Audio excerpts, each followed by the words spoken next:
Bismillahirrahmanirrahim. Assalamualaikum warahmatullahi wabarakatuh. Dalam hijrah Nabi Muhammad sallallahu alaihi wasallam ke Madinah, putri Abu Bakar As-Siddiq yang bernama Asma binti Abu Bakar adalah putri Abu Bakar dari istrinya Utailah binti Abdul Uzza Al-Amiriyah yang telah diceraikan semasa jahiliyah. Ia lebih tua 10 tahun dari adiknya Aisyah radhiyallahu anha, salah satu dari ummahatul mukminin. Ketika Abu Bakar dan Rasulullah Shallallahu alaihi wasallam berangkat hijrah ke Madinah, mereka berdua bersembunyi di Gua Thur selama 3 hari. Kaum Quraisy yang kehilangan jejak mereka berdua langsung mendatangi rumah Abu Bakar. Begitu pintu dibuka oleh Asma binti Abu Bakar, Abu Jahal berkata, "Di mana ayahmu?" "Demi Allah, aku tidak tahu di mana ayahku berada," kata Asma. Abu Jahal sangat marah dengan jawaban singkat ini. Ia mengangkat tangannya dan menampar keras pipi Asma sehingga anting-antingnya terlepas. Setelah itu mereka berlalu dan memerintahkan untuk memblok semua jalan keluar masuk dari Mekah. Tidak lama kemudian, kakeknya Abu Quhafah, ayah dari Abu Bakar As-Siddiq, mendatangi cucunya tersebut karena ia mendengar kalau Abu Bakar telah meninggalkan kota Mekah bersama Rasulullah Shallallahu alaihi wasallam. Ia khawatir kalau cucunya terlantar setelah ditinggal pergi oleh ayahnya. Ia menanyakan kepada Asma tentang harta yang ditinggalkan untuk biaya kehidupan mereka. Asma sangat memahami kekhawatiran yang dirasakan oleh kakeknya ini. Dan sebenarnya lah Abu Bakar telah membawa hampir semua harta kekayaannya sebanyak 6.000 dirham. Karena ia bersiasat untuk menenangkan hati kakeknya, ia meletakkan batu kerikil di lubang penyimpanan uang ayahnya dan menutupinya dengan kain. Setelah itu, ia menuntun kakeknya yang telah buta tersebut dan meletakkan tangannya di lubang penyimpanan uang sambil berkata, "Inilah harta yang ditinggalkan untuk kami, kakek." Abu Quhafah meraba kerikil tertutup kain dalam lubang penyimpanan dan menganggapnya sebagai uang dirham yang cukup banyak. Karena itu ia berkata, "Baguslah kalau ia meninggalkan ini untuk kalian." Setelah bersembunyi selama 3 hari di Gua Thur, Nabi Muhammad Shallallahu alaihi wasallam dan Abu Bakar memutuskan untuk berangkat ke Madinah. Asma mempersiapkan perbekalan, makanan dan minuman untuk perjalanan beliau dan ayahnya, lalu membawanya ke Gua Thur. Tetapi ia lupa membawa tali untuk mengikatkan perbekalan tersebut ke tunggangannya. Karena itu ia membelah 2 ikat pinggangnya. Satu potong digunakan untuk mengikat perbekalan ke tunggangan, satu lagi dipakai sebagai ikat pinggang. Melihat apa yang dilakukannya ini, Nabi Muhammad Shallallahu alaihi wasallam menggelarinya Zatun Nittaqain, yang memiliki 2 ikat pinggang. Semua peristiwa itu terjadi ketika Asma dalam keadaan hamil. Bahkan suaminya, Zubair bin Awwam, telah terlebih dahulu hijrah bersama kaum muslimin lainnya, sebagaimana diperintahkan Rasulullah Shallallahu alaihi wasallam. Sungguh pengorbanan yang tidak terkira dari wanita perkasa ini. Dan semua itu dilakukannya dengan ringan dan ikhlas karena kecintaannya kepada Allah dan Rasulnya. Beberapa hari berlalu setelah peristiwa itu. Saat itu Nabi Muhammad Shallallahu alaihi wasallam bersama Abu Bakar telah meninggalkan tenda Ummu Ma'bad. Terdengar suara yang menggema di sontara Ka'bah. Suara syair yang diucapkan berulang-ulang. Yang bunyi syairnya, "Allah penguasa Arsy melimpahkan pahala yang terbaik. 2 orang yang lemah lembut lewat di tenda Ummu Ma'bad. Mereka melanjutkan perjalanan setelah singgah sejenak. Sungguh beruntung orang yang menyertai Nabi Muhammad Sallallahu alaihi wasallam. Ceritakan apa yang disingkirkan Allah dari kalian karena perbuatan orang-orang yang tidak mendapat balasan. Bani Ka'ab benar menjadi hina karena anak-anak gadisnya. Tanah yang subur adalah tempat duduk bagi mereka yang percaya. Tanyalah saudari kalian tentang domba dan bejananya. Jika kalian tanyakan domba dan bejana kalian, tentu akan melihatnya." Hampir semua penduduk Makkah keluar dari rumahnya untuk mencari siapa gerangan yang mengucapkan syair tersebut. Tetapi mereka tidak bisa menemukan seorang pun. Padahal syair itu masih saja jelas terdengar, dan mereka bisa mengikuti jejak suara yang berpindah-pindah.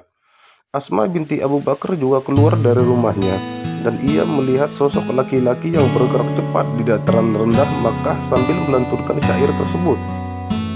Tidak berapa lama, ia telah tampak di dataran tinggi Makkah, namun masih tetap melantunkan syair tersebut. Namun demikian, hanya Asma yang melihatnya, sementara penduduk Makkah lainnya hanya menemukan jejak-jejaknya di pasir dan juga jejak suaranya. Melihat gerakannya yang cepat, tentulah ia bukan manusia biasa, layaknya jin saja ataupun malaikat. Wallahu a'lam.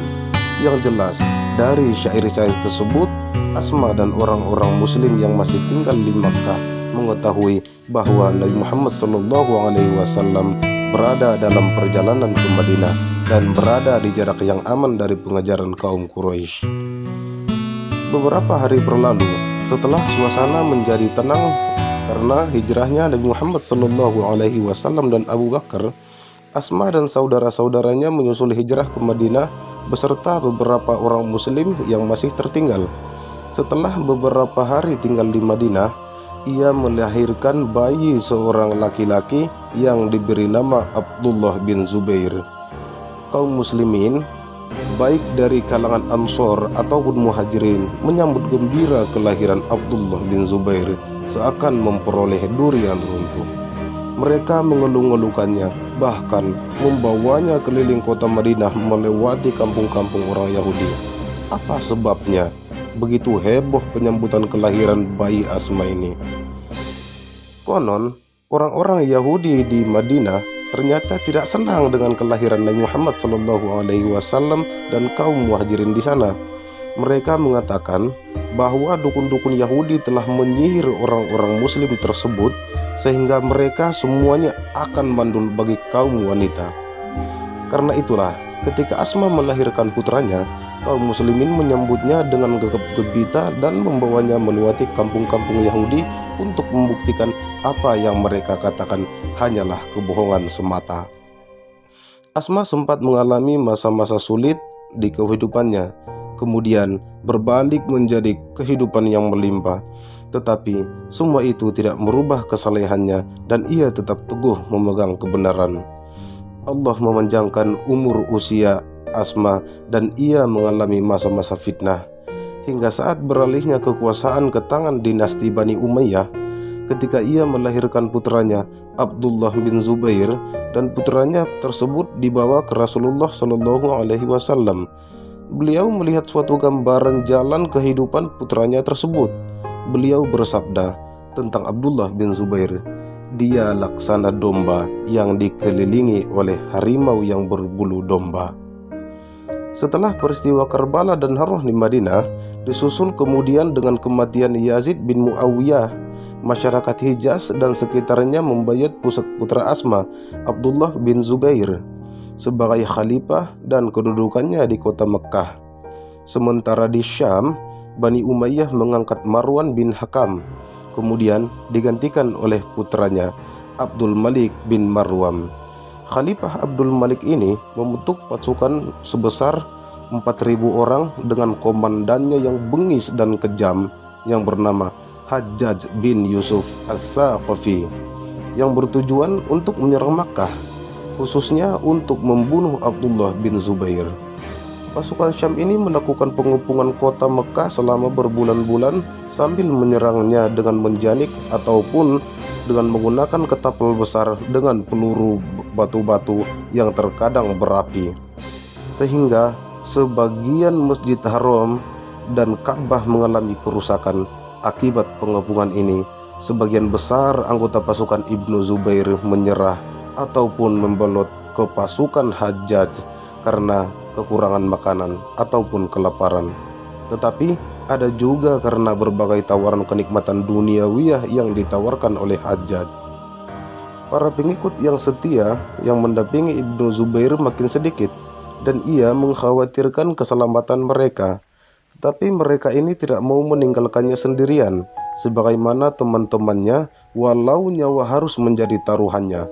Abdullah bin Zubair menemui ibunya Asma binti Abu Bakar yang telah berusia sekitar 97 tahun dan telah buta matanya, yang bertujuan untuk mendiskusikan masalah yang dihadapinya. Ibnu Zubair menceritakan situasi yang sedang dihadapinya itu kepada ibunya dan berbagai kemungkinan yang terjadi pada pasukan yang dipimpinnya yang jumlahnya memang sangat sedikit. Mendengar penuturan putranya tersebut, Asma jadi teringat dengan ramalan Nabi Muhammad SAW. Inilah masa yang digambarkan oleh Rasulullah SAW untuk putranya, dan ternyata ia ditakdirkan untuk menyaksikan kejadian tragis tersebut.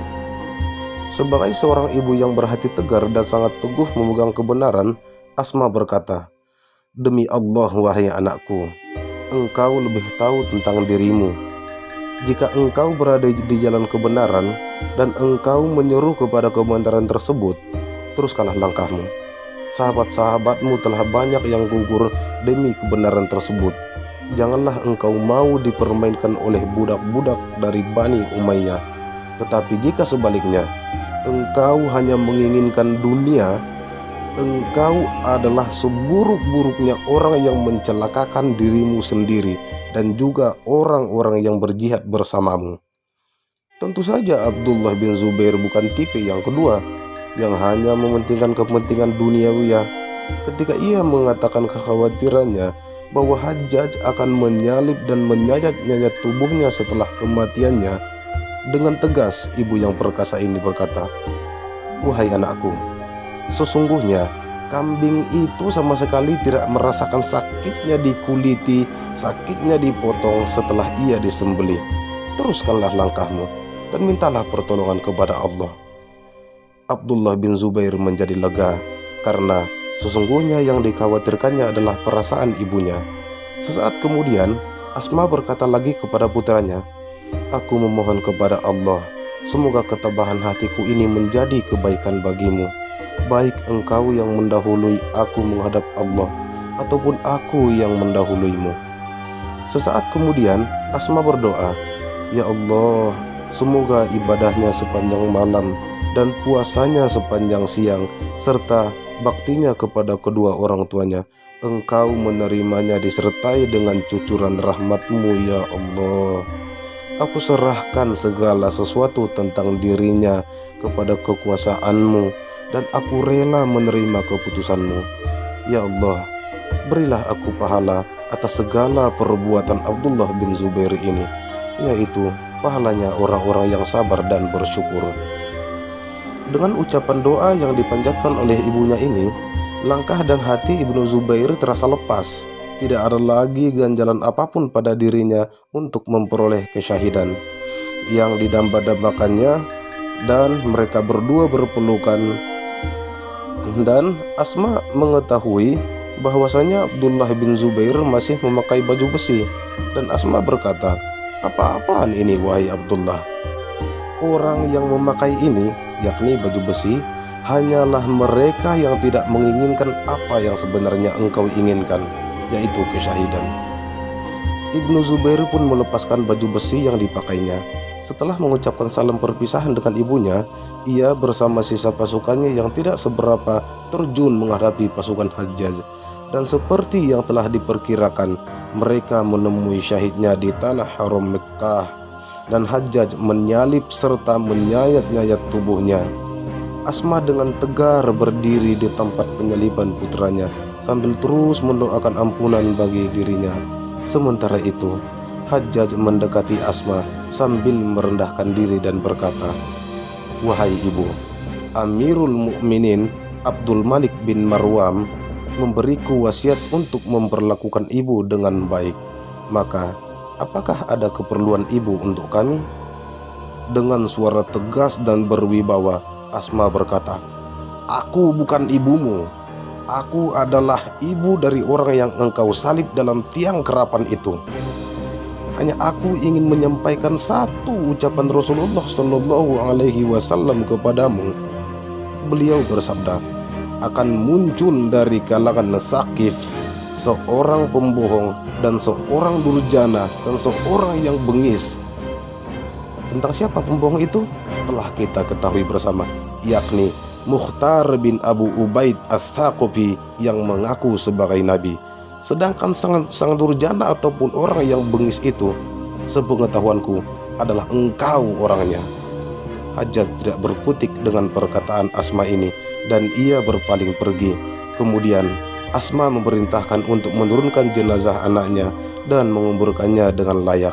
Tetapi sebagian riwayat lain menyebutkan Hajjaj memenggal kepala Ibnu Zubair dan mempersembahkannya kepada Abdul Malik bin Marwan di Sa'am. Asma binti Abu Bakar wafat beberapa hari setelah kematian putranya tersebut, yakni tanggal 17 Jumadil Awal tahun 73 Hijriah. Menurut sebagian riwayat, ia merupakan sahabat wanita yang paling terakhir meninggal di Mekkah. Itulah kisah dari putri Abu Bakar As-Siddiq yang mempunyai mental baja dan tidak pernah mengenal putus asa tentang perjuangannya demi memperjuangkan agama Islam dan demi menegakkan panji-panji keislaman. Mudah-mudahan dari cerita Asma binti Abu Bakar ini kita dapat mengambil kesimpulan bahwa apapun caranya, apapun risikonya, Islam, iman dalam diri kita jangan pernah goyah oleh harta dunia walaupun apapun yang ditawarkan kepada kita. Wallahu a'lam bishawab. Assalamualaikum warahmatullahi wabarakatuh.